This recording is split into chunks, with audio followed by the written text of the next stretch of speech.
What's the connection between The Masked Singer and Disney? How do the participants interact without revealing their identities? And why are some celebs truly happy to be eliminated? Hi, I'm Peter, and you're watching OSSA. Let's take a look behind the curtain of television's most mysterious and spectacular singing competition, The Masked Singer. While there's been quite a lot of different shows that involve live vocals, bright costumes, and complex choreography, The Masked Singer is unique because, in addition to the amazing performances, the audience has to solve the mystery of the singer's real identities. And who wouldn't want to be Sherlock Holmes in the world of pop culture? So what strict rules do Masked Singer participants, staff, and even audience members have to follow to keep up the mystery of the show and prevent it from unraveling? Onboarding rules. What is the very first thing each and every celeb does when they agree to take part in the competition? Well, obviously, they have to sign a very strict and comprehensive non-disclosure agreement, or NDA. Secrecy is crucial for the show, after all, so the performers are not allowed to share the news with anybody. As the producers revealed, it was written into their contracts that they couldn't tell anyone, even their families, what was going on. In the end, they were as worried about their secret getting out as we were. But I wonder how long they can actually keep that secret for, and what alibis they've had to come up with to throw off suspicion. My husband knew. Okay. Because I didn't want him to think I was cheating on him. You know what I mean? Like I gotta go do a thing. Yeah, because I didn't want no private detective on me. So I was like, look, I'm doing The Masked Singer, okay? Don't tell anybody. Yeah. But we could not tell the kids. Wow. However, considering their status, each celebrity is allowed to have just one person accompany them. So of course, this person must also follow the show's strict rules as well. Anyway, when the NDA is signed, contestants get their own personal code names, as even the slightest hint of their identity may ruin everything. You'd think that the easiest way to label the celebs would probably be by their costumes, but the show's creators go above and beyond. They make sure that all the code names are abstract and neutral, to avoid even the slightest suspicion. For example, Patsy Palmer's codename was Square, Alan Johnson was referred to as Stamp, and Justin Hawkins went by the nickname Light. While on set, the Masked Singers themselves are not allowed to interact with anyone but an exclusive core team who identify themselves through a special secret signal shared with the singer. Of course, we can't tell you any more details about it as it's top secret, but we can say that the signal changes every season to prevent anyone cracking the code. Cannot speak from the moment you put the shroud on. And that's when you walk in the door. That's when you sit in the car. When you leave your front door, you stop speaking and you put on this outfit. The driver doesn't know who you are. And nobody can use your name. Nobody knows who you are. I've only passed other singers twice in the hall, and both times they had weird masks. The costume struggles. So how do the contestants choose a costume? Well, when a celeb joins the show, they have a selection of 20 designs crafted by Marina Toybina. Each of the 12 participants chooses the one they most identify with, but they can also add their own bespoke touches at their own discretion, so that the outfits better reflect their personalities. Wondering where the designer gets the inspiration for all the crazy looks she creates? Well, some of the designs have been influenced by movies. Take that rabbit costume from the first season, for example, which was clearly inspired by Edward Scissorhands and Donnie Darko, while the lion and the unicorn were influenced by the Chronicles of Narnia. Such is their dedication to secrecy that to keep the stars' identities under wraps, the show team uses body doubles for all the costume fittings. While some outfits are easier to create and wear than others, some are quite challenging for both the designer and the singer. The unicorn and the raven both demanded a lot of work to make the costume look perfect. But when the designer's suffering ends, it's the performer's turn.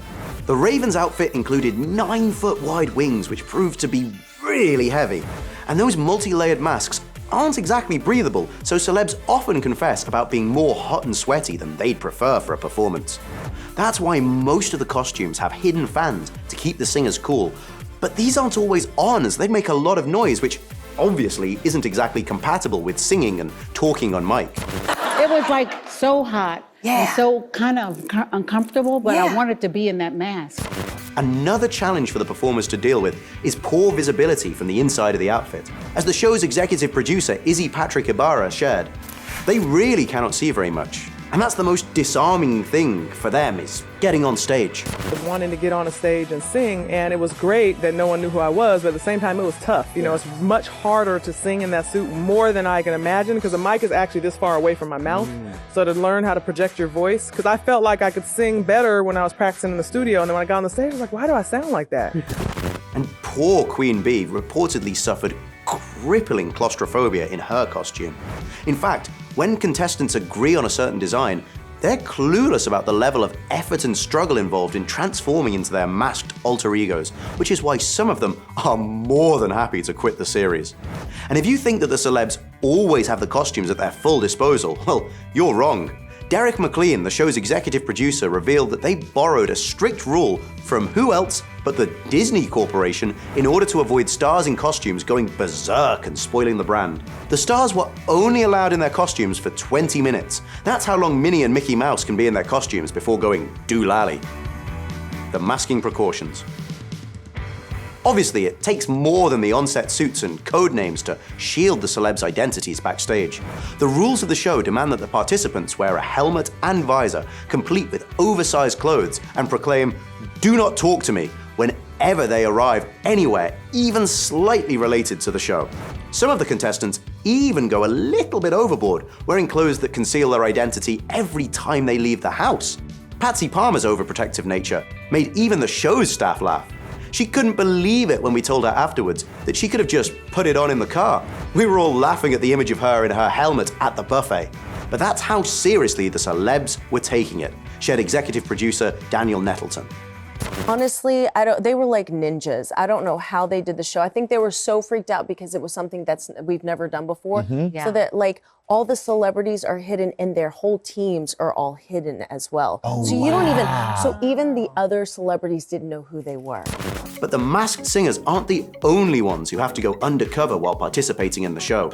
Their agents, friends, and family members are required to wear masks too whenever they accompany the stars on set. Which kind of makes sense, since they could all easily give the game away. So this kind of privacy is obviously a necessary measure. With all their social media activities, a celeb's entourage could easily be recognized in real life and thus spoil the reveal. Reportedly, the contestants also rehearse at different locations and arrive on set at different times throughout the filming so as to make sure that their fans can't crack their schedule. And among the other alleged on-set restrictions is a blanket ban on smartphone usage. The performance and revelation routines. Although it might seem like the show is broadcast live, nothing is actually happening in real time. In fact, all episodes are pre-recorded in front of a live studio audience.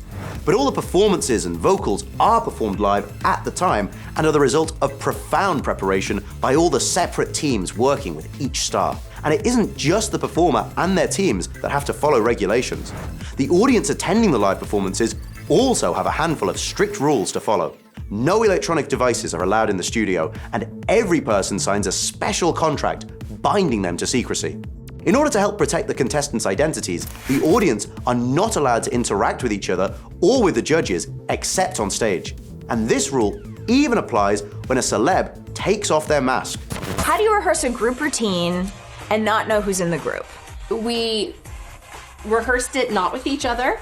So we practiced it without, and then we had to practice it the day of in costume. Because I was like, But that was my first time, like, kind of on stage with Lion, on stage, like, it was like, oh my gosh. And do you go up to them and you're like, hey, Lion? We're not Or- allowed to talk to each other. Like, all I know is I saw Rabbit backstage, like, doing his moves, but he didn't talk to me. Like, I still don't know who Rabbit is. I'm, like, fascinated to see if I'm guessing just like America's guessing. But can the judges, directors, and writers truly be completely in the dark about the people behind the masks? Well, the show creators reassure us that this really is how the project works. So whenever a judge makes a really bad guess about the masked singer, hey, don't laugh. They really are doing their best to solve the puzzle under pressure. It's great to be online on Twitter just to get their reactions. A lot of them are like, "You're the dumbest judge. You don't know anything," and I'm like, "Sorry." Derek McLean and Daniel Nettleton get a lot of inspiration from the panelists' guesses. We obviously know who's under the masks, but we still often think, ooh, that's a really good guess, which is hilarious. They also add that some of the guesses have also made us think they would be a great person to have on board in the future. So you never know, some of these guesses might become reality. Every panelist has their own approach to the work. Robin Thicke is said to take the show extremely seriously. He tries to listen to the voices with his eyes closed and then read the performer's body language. And if you think that someone's elimination is followed by immediate identity reveal, you're wrong again. It's essentially impossible to look half decent under those stuffy and sweaty masks, so the stars need a chance to refresh their makeup and hair before the on-screen reveal. But guess what? Even when one of the stars leaves the show and reveals themselves in front of the audience, judges, and show staff, even their fellow contestants are not allowed to know the masked singer's identity. In fact, the other participants are in the same boat as viewers at home, as they only discover the secret of the other singer's secret identities when the episodes air. Are you a fan of The Masked Singer? Who's your favorite contestant? And which panelist do you like the best? Share your thoughts with us in the comments. Don't forget to subscribe to our channel. And please, stay awesome.